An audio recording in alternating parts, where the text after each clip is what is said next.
Howdy y'all, I'm Susan Fennema. I'm the Chaos Eradicating Officer from Beyond the Chaos, and welcome to Texas.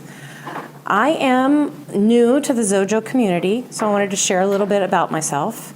I am a non-technical, non-certified project manager, but I love technology. I am a Texan, hence I get to say the howdy part, and a Texas A&M Aggie, class of '88. Whoop! I'm a home chef, and this is when I start getting into some project management as part of my personal life that plays in. I actually develop spreadsheets for my dinner parties. You know, if you're going to have 12 people in your 800 square foot apartment to serve a 7-course meal, and you think you're going to do it without project management, you're fooling yourselves. Now, the other thing I want to do, and I'm going to hand out Smarties here because you can't bring up candy at a conference and not hand them out. It's Halloween month anyway, and you'll see I have a little trick-or-treat bag, so here's some treats to pass around while I share some tricks with you on project management. But I eat Smarties by splitting them out into color and then in a graph format by height, and then I eat them in twos. So it's a little bit of OCD, but I haven't actually been diagnosed with it. I am the wife of a mechanic, the mother of a dog and 2 cats, so I have some household things that I have to take care of. Like I think we were talking last night, I have to be able to jumpstart a car. I can't act like I don't know how to do that. Big thing is that I'm a daughter of an entrepreneur, and I love small business. I worked in 2 big companies. The bureaucracy killed me. And part of what people fight with project management is they think it's a layer of bureaucracy that you're putting on things. So my goal is to always keep it simple, keep it basic, and don't overwhelm the situation. So enough about me. I want to know about you guys.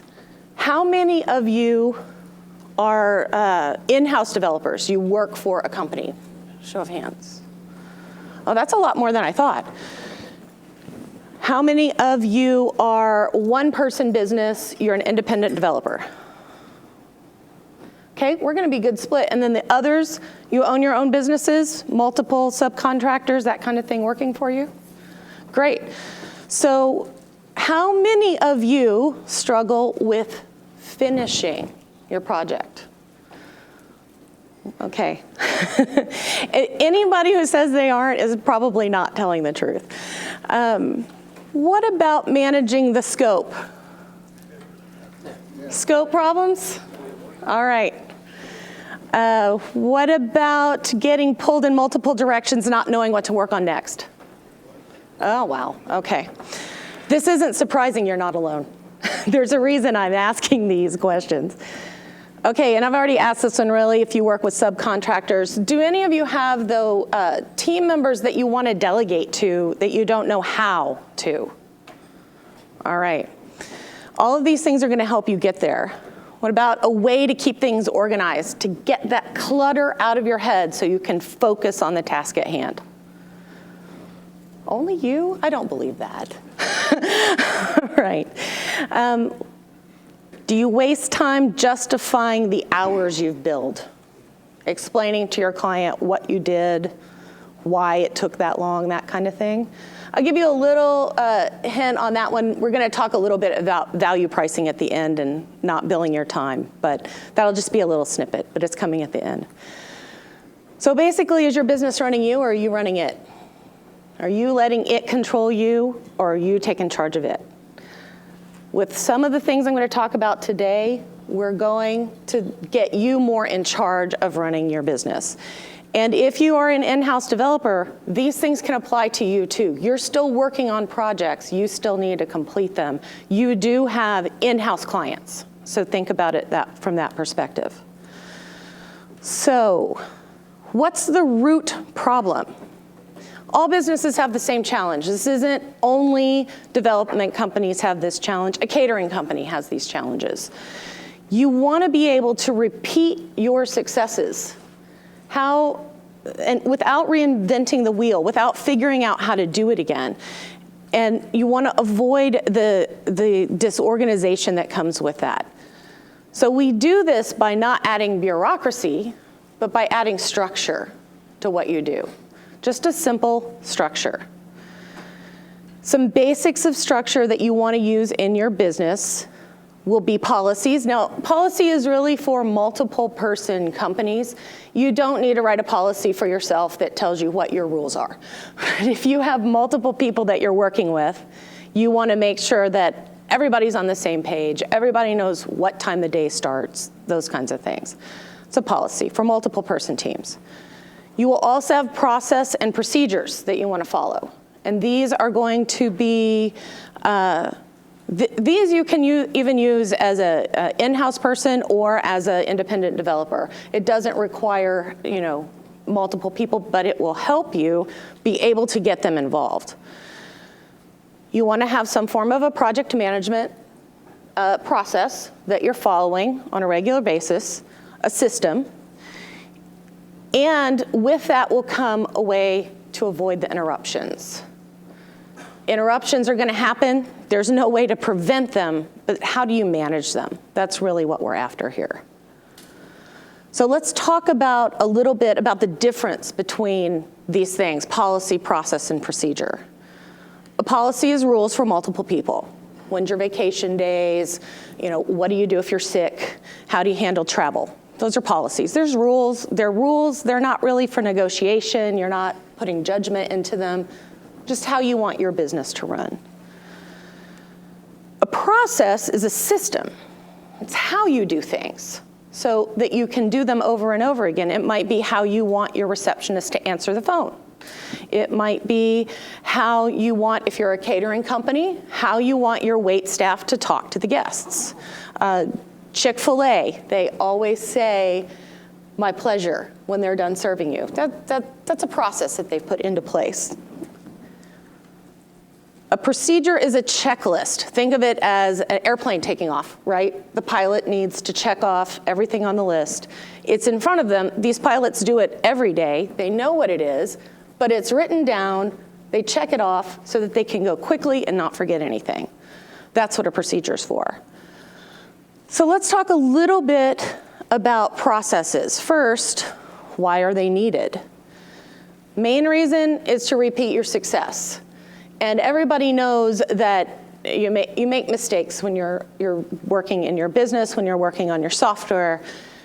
You want to be able to do the same thing that led to success over and over and over again. And if you don't write it down, the next time it comes time, you're going to forget what that was. And you'll reinvent the wheel. So you'll go back and try again instead of knowing what to do. So stop reinventing the wheel. The other is the ability to delegate. Once you have written down a process of what order you go in, not that a monkey could do it, I'm not going to say it that way, but you can hand it over to somebody who's not you. You can keep running your business. You can keep developing software, but you can ask somebody else to please follow this process and execute this task and do it the way my vision has it, not the way somebody else's vision has it. It lets you help maintain that branding of your company even when other people are working, following the same methods that you want them to follow. I think there are minimum processes needed for businesses. Sales is definitely one. Following the same sales process, making sure that you're weeding out customers in a order so that you don't always get to the proposal and then cross your fingers and hope. And you don't know if you're going to hear back from them, and it's just out in space. If you're not asking people to do the same thing over again, you can't evaluate whether or not you like them. Are they going to work in the process that you want to follow? If you can do that early and you can get to a no earlier, you're cutting off wasting all that extra time in your sales process. So sales process is definitely a process that I believe every business should have. The other is invoicing and getting paid. Not forgetting to bill your hours if you're doing that. Not forgetting to invoice on a regular basis. How do you take money? Do you always take ACH? Will you accept a check? All of those things are things to think about a process, and something that you can hand off to somebody else down the road. Even if you don't feel like you're ready to expand that now, once you get busier, that's something that you can hand off to somebody else if you have it written down.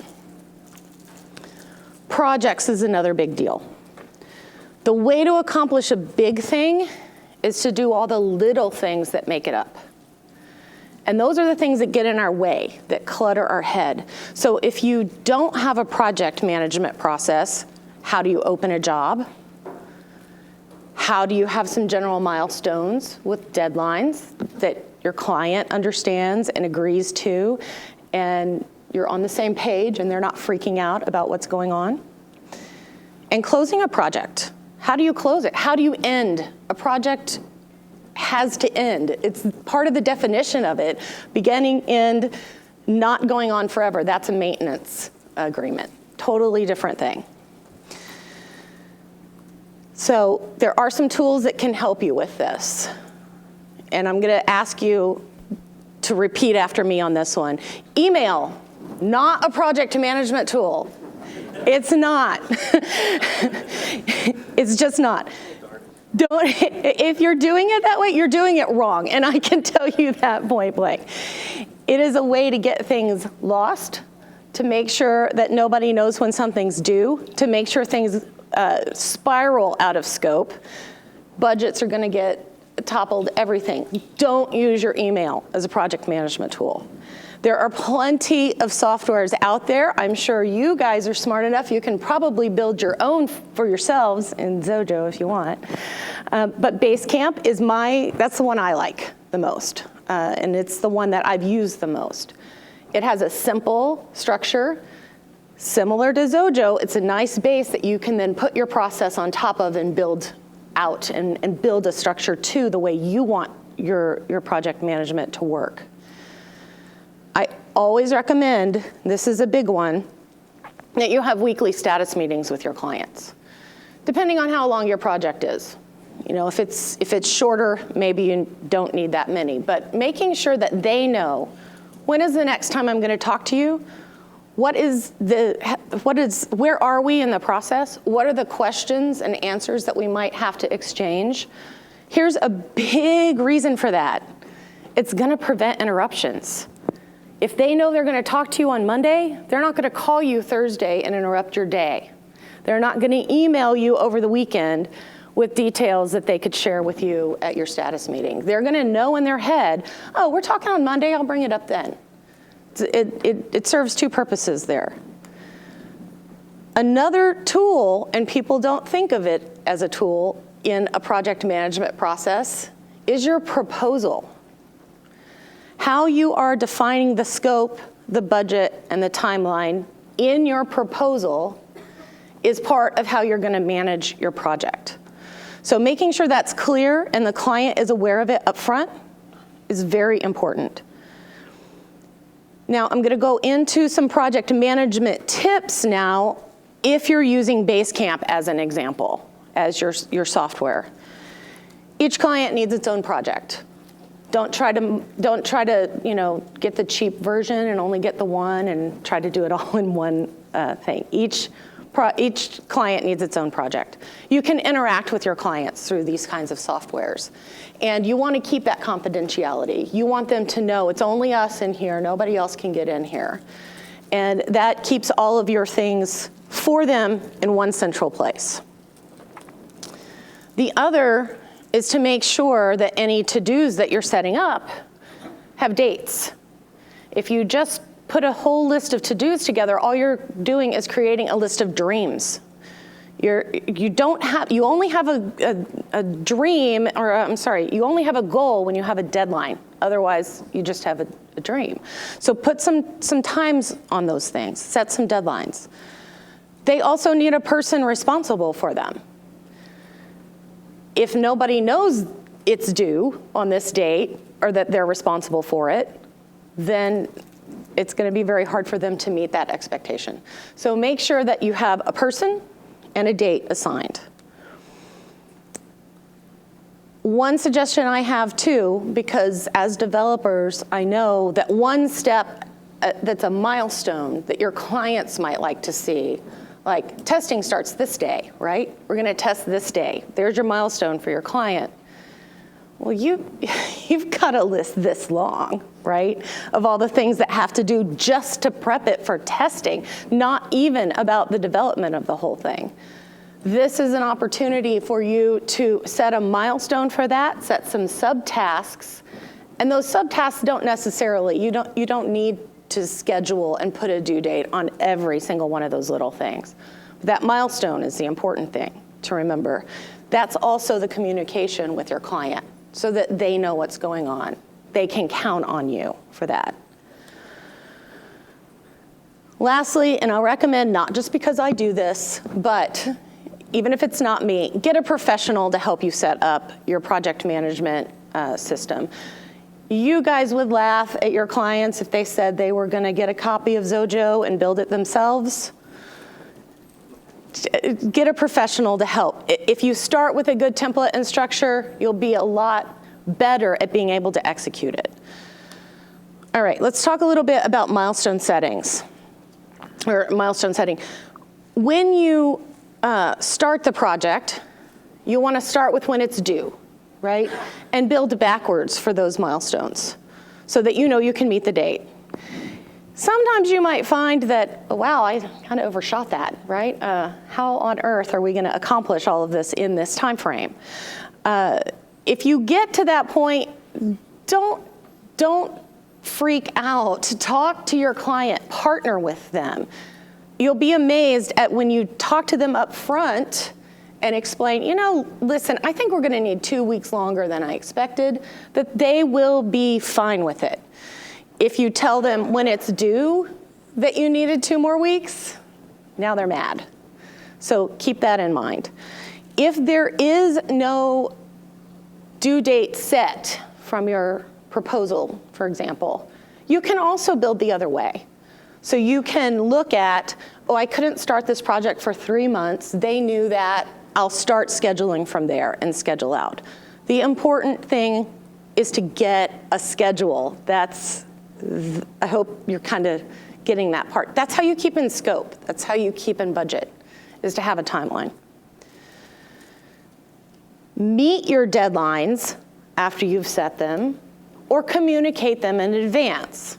Just like not ending the project on time, each of those little steps along the path will prevent you from ending your project on time if you don't talk about it. So make sure that if you get behind, you know, hey, next week we're gonna make this up. We're gonna talk about it in the status meeting. Or we can't make it up. I'm sorry, we're not gonna make next week's deadline. We need another week. If you do it again up front, you'll be amazed at how that partnership will work with your client. Include the major steps in your process. As long, you know, the one I think of the most is really testing. That's when you need your client's involvement the most. Make sure they're not on vacation that week. You know, go over that schedule with them on that first day. Make some modifications to it if need be, if they're gonna be out of the office. If, you know, their family is gonna be gone on a month-long vacation, maybe you wanna push and do it a week earlier so they can test before they go. But partner with them in that first meeting, not only for the information and details you need to build your job, but also for how to make it a good experience for that client so that they know what's going on. So, we've done this, right? It's the first thing that happens. Everything changes, right? As a service professional, it is your obligation to deliver a completed project that's in scope. You've talked about this with your client. You've agreed on a price or an estimated number of hours. You've agreed on a timeline. They know what they need for their business. If this project just runs forever and never finishes, they don't have anything. You didn't deliver them any value, no matter how many hours you've put in. It's your obligation to make them stop, to say, we'll come back and I'm sorry, I'm getting ahead of myself. We'll come back later and address those changes. Let's fulfill the scope we talked about first. Now, if it's a dramatic change, my company got bought. That's a pretty dramatic change. Then you want to stop. You want to reassess. Where are you? Let's replan this project. But unless it's that dramatic, hold it. Finish what you agreed upon and hold it for later. Consider the issues beyond your control, though, when you get this. I know there's a hurricane coming to Florida right now. That might be something that needs to modify your timeline. That's a change that nobody could control. So, but again, talk to your client about it. Don't just assume that they live in Florida, so they're not coming to work tomorrow. They very well could live on the East Coast, and they'll be there. Or I'm sorry, the West Coast of Florida, and they'll be there. So make sure that you're talking about the possibilities and changes that come up. I don't know how many of you have seen this. This is called the Triangle of Truth. It is a project management, historical, everybody usually uses it. But basically you have this triangle of quality that you're trying to create that you want to be a perfect triangle. All of these outside forces are coming to play on that quality triangle. Your scope that you defined, your timing that you have, and your resources. Now that can be money or people as far as the resources go. But all of those things pressure in and hold a perfect balance of this quality. If anything gets out of track, if your timeline gets really long, how many of you have waited for a client for 3 weeks to get back to you on something, and you forgot where you were? And then your quality suffers, right? Because you don't know where you are. Same thing if you're squishing it.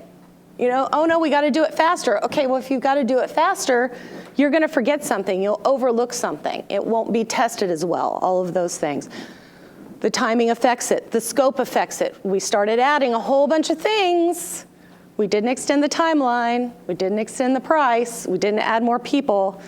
So you end up with this weird-shaped triangle, right? All out of whack. Think of that as how it is affecting your quality every time one of those factors changes. So learn this word, no. Say no, but we want to say it nice, right? You can't just yell no with an exclamation point to clients. We want to say it a nice way. How many of you heard this one as far as scope goes? Can't you just, isn't that always how it starts, right? Can't you just, no, anything that starts with that, the answer is no. All right, so set your client expectations from the beginning. The scope is the scope. It's a matter of fact. You wrote it down. You know what you agreed to. It's not an emotional issue. The scope is the scope.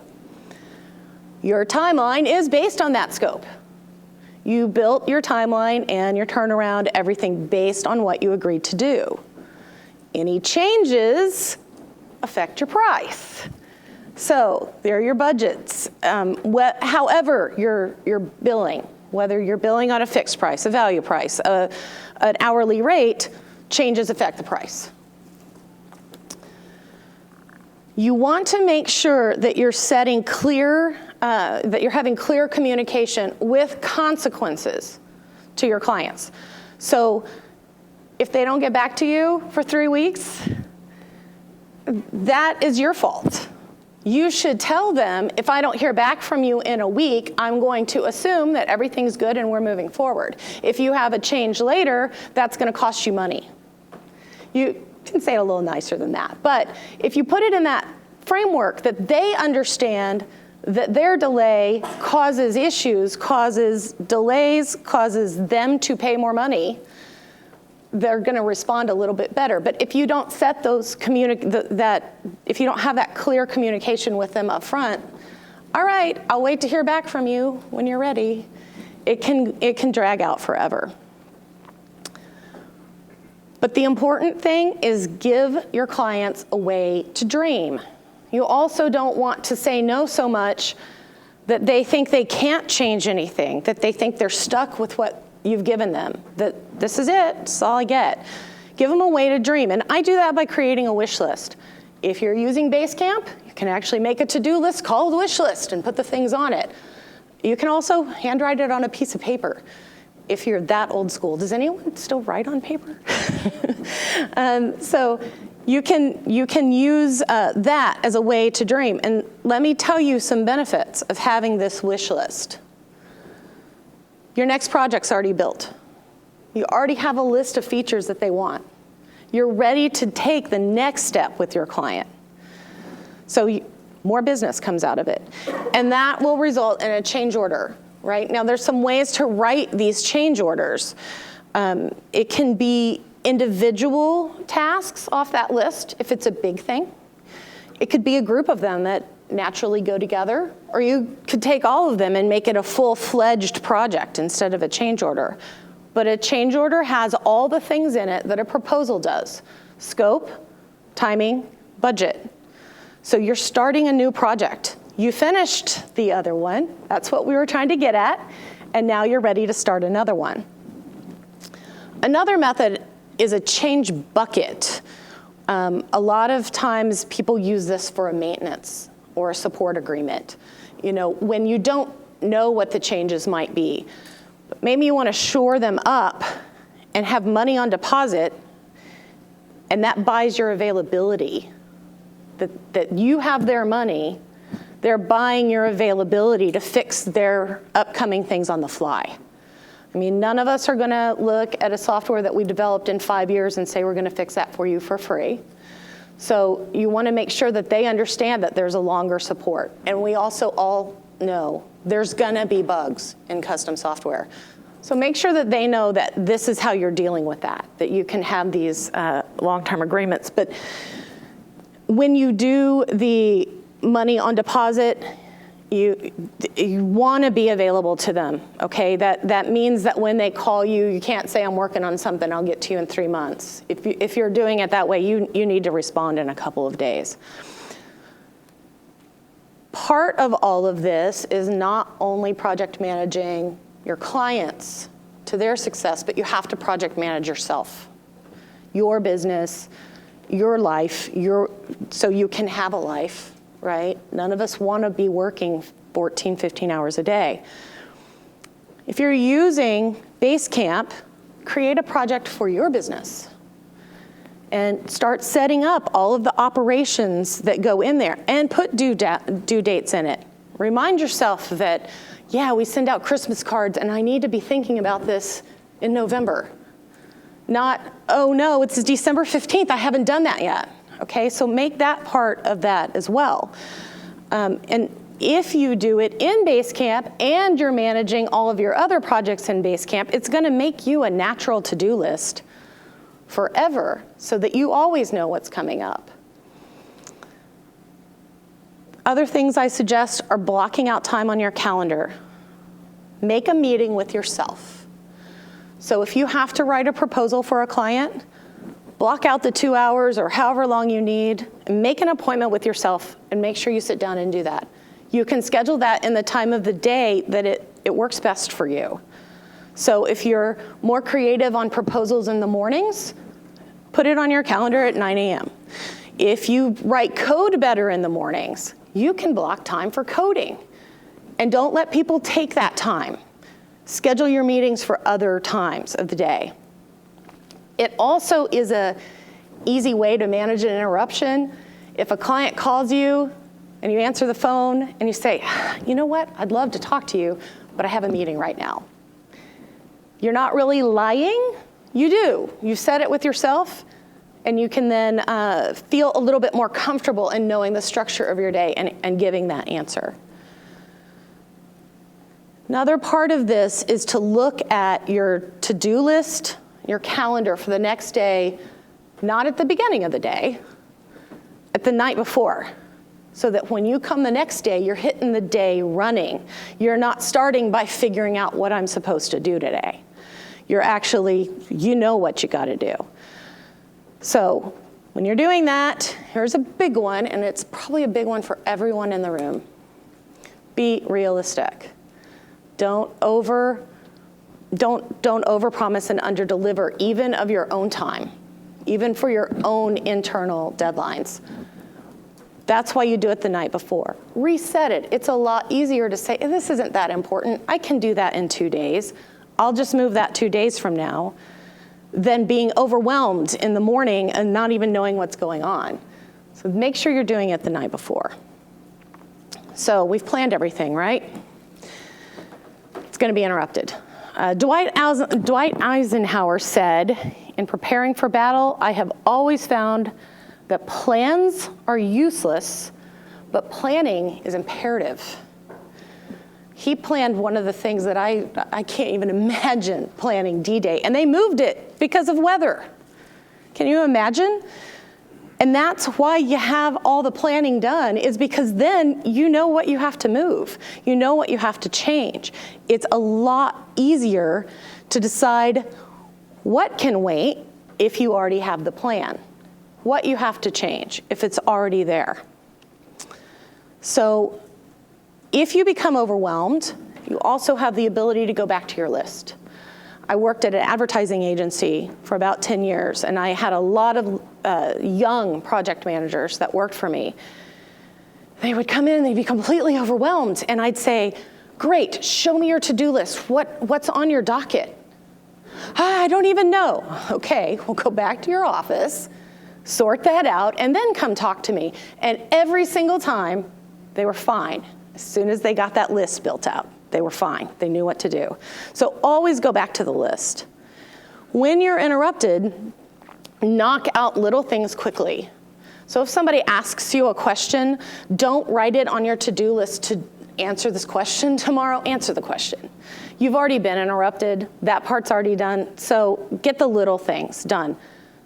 But I do mean little things. If the question is something that requires an hour of sitting down and explaining, then you want to take the next step of mitigating it.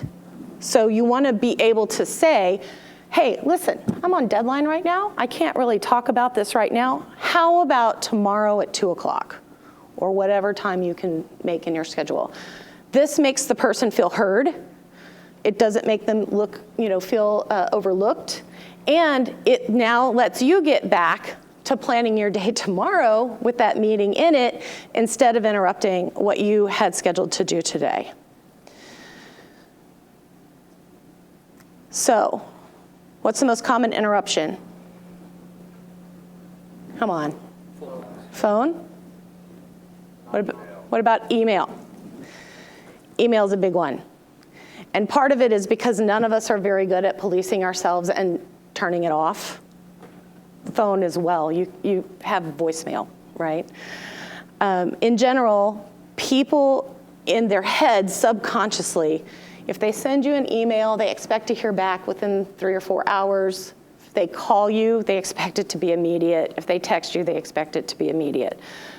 So you're really trying in email, by managing it better, to reduce the calls. So they're not going to call you if you respond to their email in a timely fashion. But you can't do that if you totally have let your email get out of whack.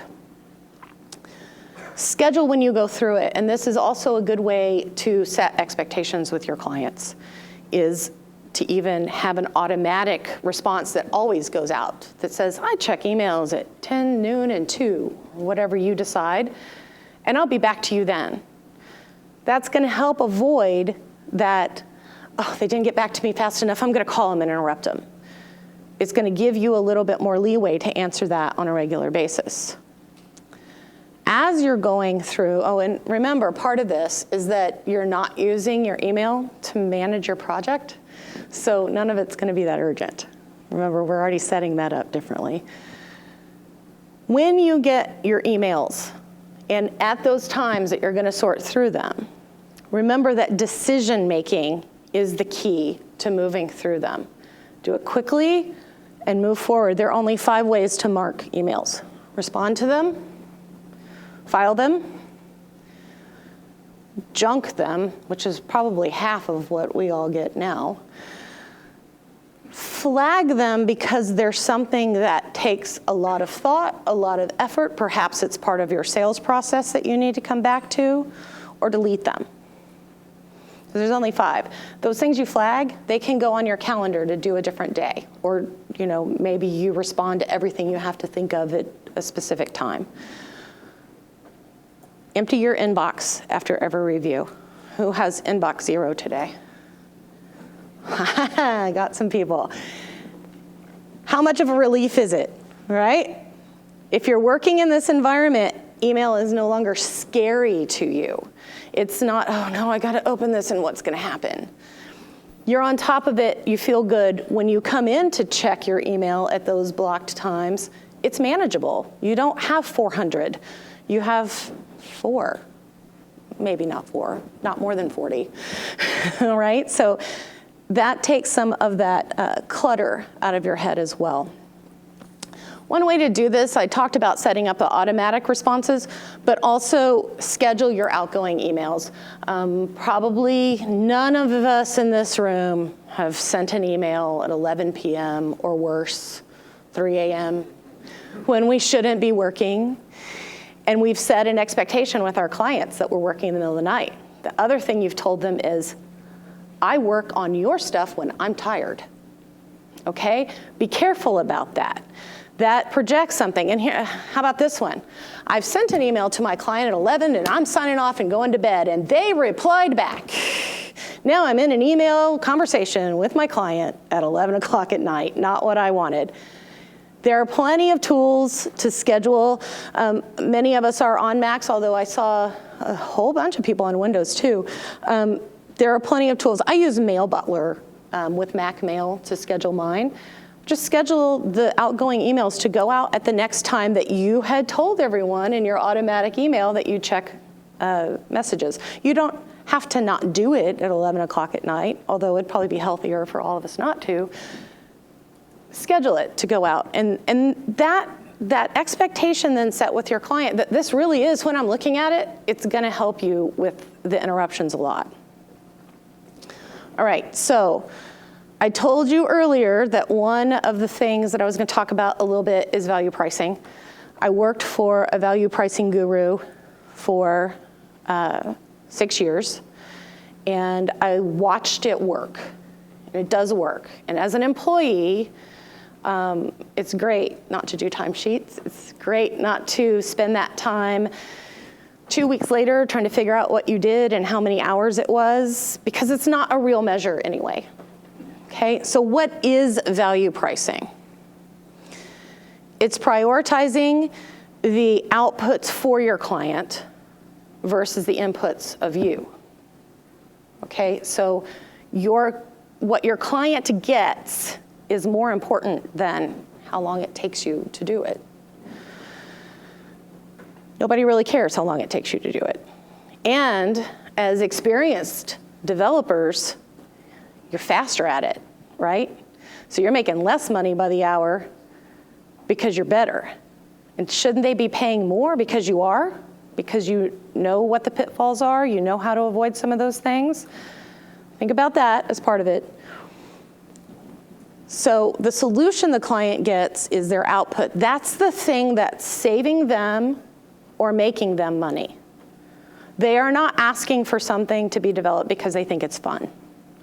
They need it for a financial reason to help their company. And that financial reason has monetary value, or else they wouldn't spend money to create it. So they need to be getting a return on their investment.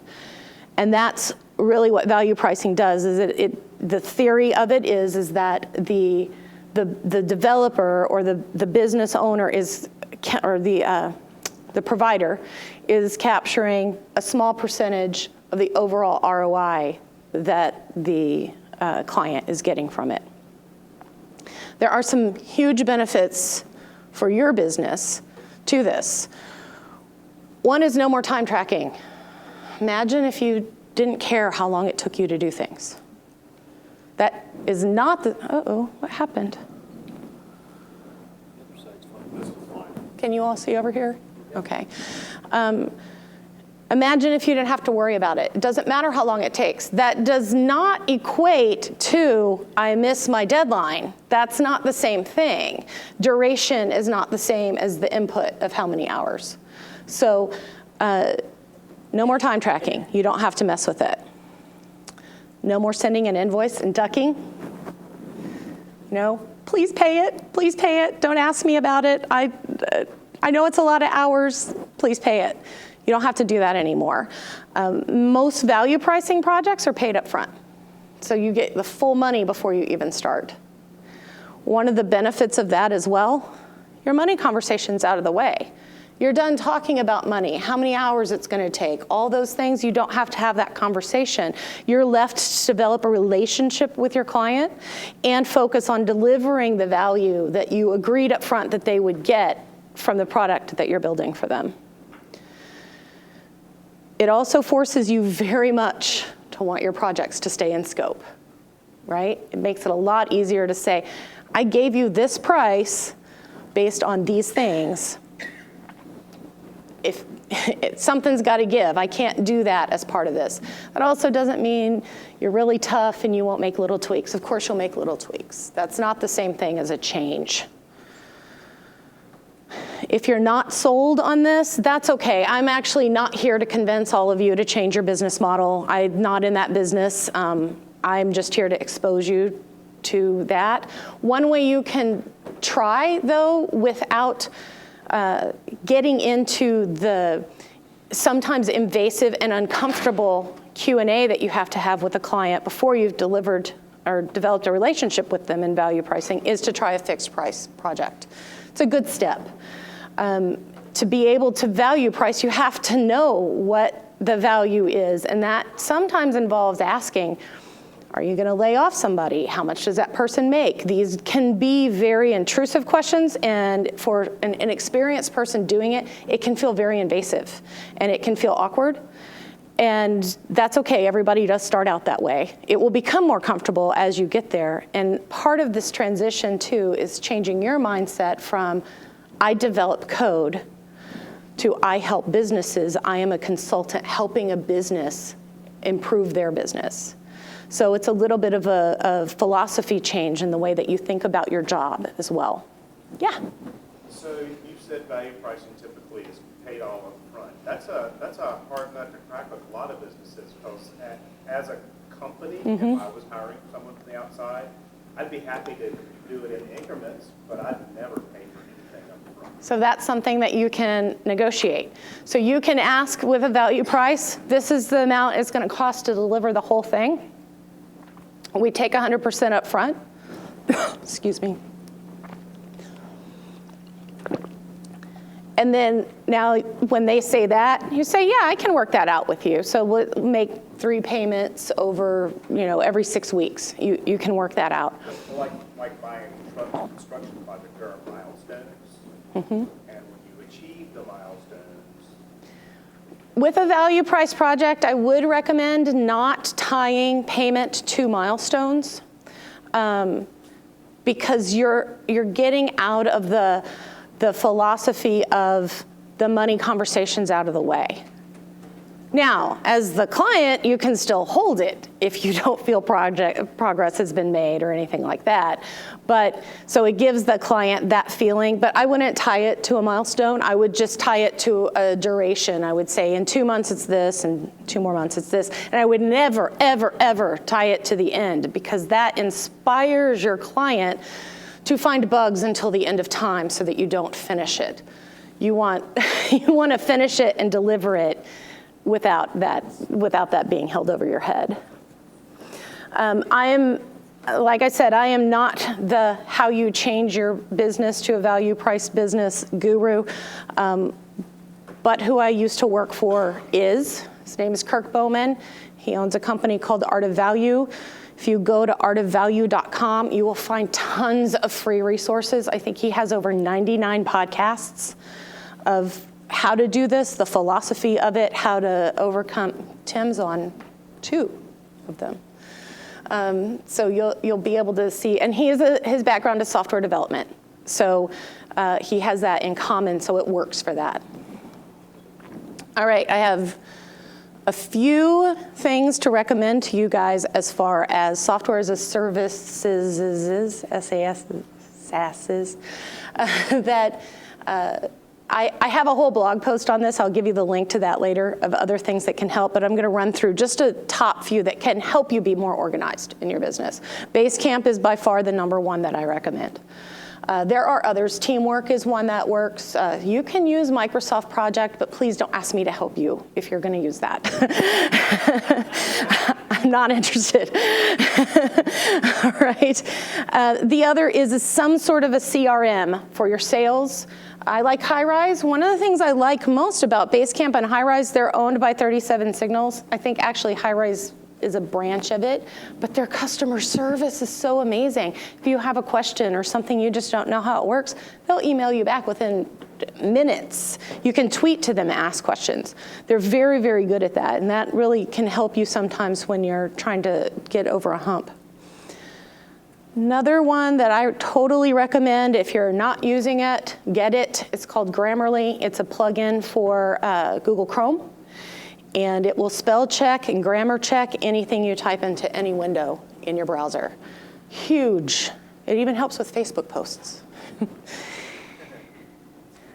I'm a grammar Nazi, so. Calendly is another one. This one, how many of you have had 25 emails back and forth finding out when people are available? Yeah, it's annoying. This one, my address is www.calendly.com/beyondthechaos/BTC. I send that out. People can see my calendar, but they cannot see what I'm doing. They just see openings. And it's in the windows that I permit. So you don't have to, if you only want kickoff calls or discovery meetings on Mondays between 9 and noon, you can set up that those are the only times available and send that link, a different link. It's really awesome to help you avoid all that back and forth. They can pick what works best for their schedule, and it converts the time zone. So if you're talking to someone in Australia and you're in Texas, you don't have to figure out, well, it's 17 hours, but was it yesterday or was it tomorrow? And you can get it done a lot easier. Here's a big one. HelloSign or Adobe Sign. I like both products equally. These are digital signature softwares. So when you're ready to get that proposal signed, client's ready to sign it, but they have to print it out, and they have to sign it with a pen, and they have to scan it back in, and they have to email it to you. I don't know about you, but when somebody's ready to pay me money, I want it to be easy for them, okay? This just lets them sign it online. It keeps a storage of all your proposals there, so you can go back to them. You can do your NDAs here as well, and other types of documents that you might need, customer agreements, those things. Most of you are probably using some sort of accounting software. QuickBooks Online, or QuickBooks used to stink. I opened it on the desktop and I'm like, I'm tech savvy. I don't know how to use this. QuickBooks Online, it works a lot better. You can also invoice through both QuickBooks Online and FreshBooks, and they give you ability to take credit cards, take PayPal, take ACH deposits, all those things. And if you are interested in more SaaS tools, you can go to my blog post, or you can listen to the podcast I did with Paul on the Xojo site. All right, so I'm going to take some questions. I think we have, okay, one question? Okay. All right, since you attended this session, I'm going to give you a killer offer, right? If you contact me before the end of October and mention code XDC2016, I will give you a free initial consultation on how to structure your project management process. It's usually about a $300 value. Can I take one question? Is there even one question? Okay, good. Oh, yes. Have you ever, I remember something from the days I listened to Stephen Covey a lot. He talked about the difference between important and urgent. And he said urgent frequently masquerades as important, but it's not necessarily important. Yes, so your question is really about his 4 quadrants. Your question is, do you work at the urgent things or do you work at the important things? Absolutely. Where to draw the line? Absolutely. What you do, the question is, how do you draw the line between what's urgent and what's important in your project management? And the way that you do that is you start to eliminate the urgent. If you're planning it, and you're sticking to those plans and you're having those meetings, it's amazing how much urgent stuff goes away. You might have it from time to time, but it's not going to be frantic, crazy all the time. And all right, thank you guys so much. I'm here if you have questions. I can talk to you later. Thank you.